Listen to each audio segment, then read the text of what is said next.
Say what you want about Conor. He is nothing without the UFC. It's a stain on his legacy if he doesn't come back and fight me. If Conor comes back, his road comes back through Nashville, Tennessee, and Michael Chandler. Michael Chandler, it's great to meet you in person finally, mate. You as well, man. Thank you. Now, the last time we had you here on Fox Sports, it was prior to the Dustin Poirier fight. Michael, 2 years out of the game could yield its benefits, but also its drawbacks. How's the body feeling, but most importantly, how's the mind feeling? Both of them are feeling awesome. In the 2-year waiting, in the patience, there was moments where it was tough, but having that much time off for the body, for the soul, the spirit, everything is at a different level. I'm in such a great position, such a great spot. I love this fight. I love the venue. I love the card, and I'm excited. We'll get to all that in a moment, but it's good that you mentioned that. In your time away, you seem to be handling the waiting for Conor McGregor because there was a lot of doubt around that, but it seemed like you were doing a pretty good job of motivating yourself for it. Was that difficult at times? Yeah, of course. I'm a human being. You're going to go through your moments, but people talk about, oh, he's been in a 2-year training camp, or he's been in this long of a training camp. I've been in a 24-year training camp. I've been training since I was 14 years old, and I have fully dedicated myself to this craft, hand-to-hand combat, and now getting to do it at the highest level against the toughest guys in the world. I'm just fully blessed and just fully confident and excited to go out there and compete now after a little bit of a layoff that was tough at times, but it was overall really good. I don't mean to sound brash with it at all, but in that time away, you went from age 36 to 38. Was there ever a moment where you or your family or your camp were like, far out, we've wasted precious years waiting for this dude to turn up?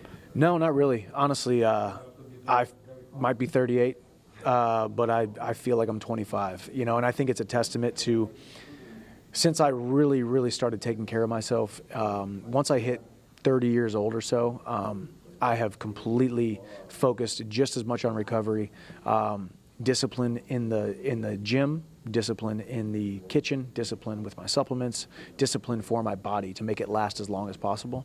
And I think you'll see it on Saturday night that I have not lost a step. Were you not looking after yourself prior to 30? No, I was, but you just don't have to as much because you're young, and I could run through that brick wall 100 times and I'll be fine. That's actually not a brick wall, but you know what I'm saying? I could run through a brick wall 1,000 times and wake up the next morning and be, cool as a cucumber and bright-eyed and bushy-tailed. But a little bit older that you get, the more you start to realize, okay, I got 38-year-old scar tissue in these knees and these elbows and these spots. So I've changed training a little bit, but I've really started to focus on it. I'd still back you to run through a brick wall, man. Don't worry about that. I would, for sure. Have you given up on Conor McGregor?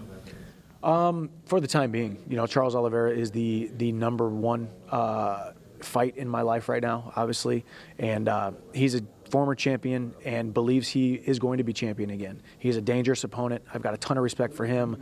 I think he's got a ton of respect for me. We are excited to compete against each other. Conor comes back, his road comes back through Nashville, Tennessee, and Michael Chandler.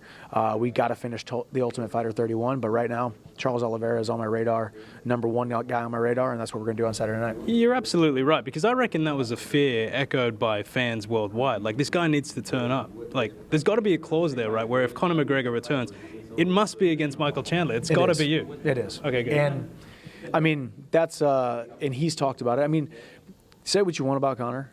He is nothing without the UFC. He is nothing without the sport of mixed martial arts, and I think he knows that. And I think he's more romantic and more respectful of the sport than people give him credit for.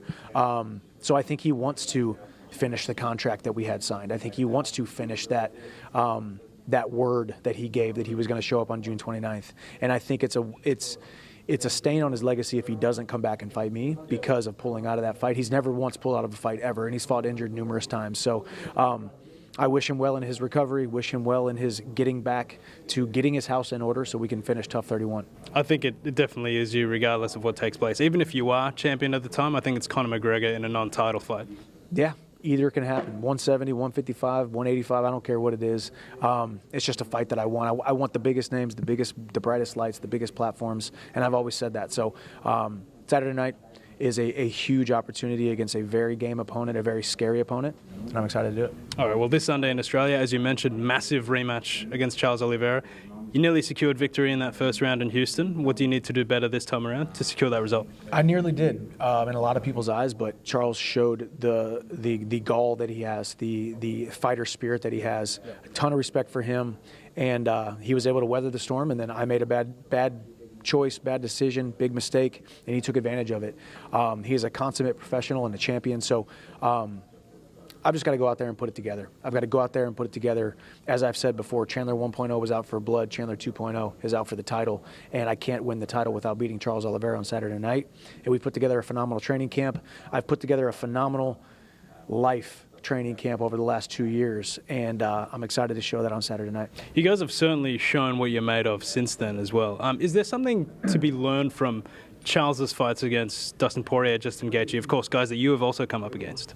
Yeah, of course. I mean, not just the fights. I mean, his fights are also a kind of a depiction of his life, right? Like a kid from the favelas of Brazil came into the UFC young, ups and downs, lost fights he shouldn't have lost, missed weight and these couple things, and then he puts it together as a awesome professional and becomes the champion and becomes a guy who beats me and beats Poirier and beats Gaethje. These ups and downs, like that's why people love Charles Oliveira. That's why people love this sport.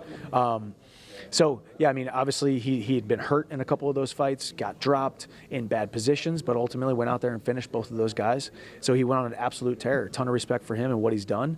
I just believe it's my time on Saturday. Are your fights also characteristic of your life, do you feel?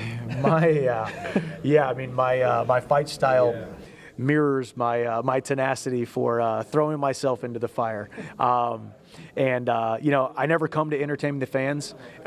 Just being who I am is a byproduct of, entertaining the fans is just a byproduct. You will be on the edge of your seat.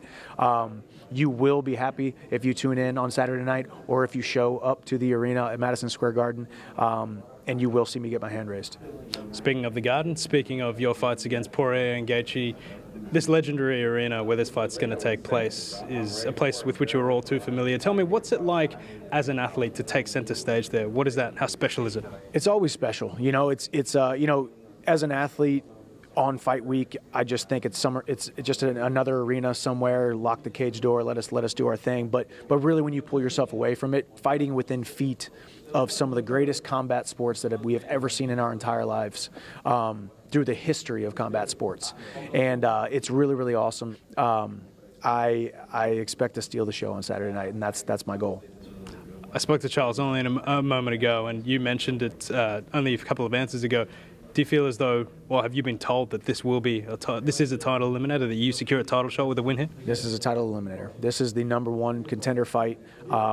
I beat Charles Oliveira. I am the highest ranked guy not named Arman Sarukian or Islam, who are now next in line for the title. And I believe I will secure that spot. I believe I will get my hand raised, and I believe I will fight next for the title in 2025. I'm so excited for it. Now, ordinarily, I would say that this is fight of the night, but the problem is I don't think it's going to go very long. But Michael Chandler, thanks very much for your time. Thank you very much, man. Appreciate it.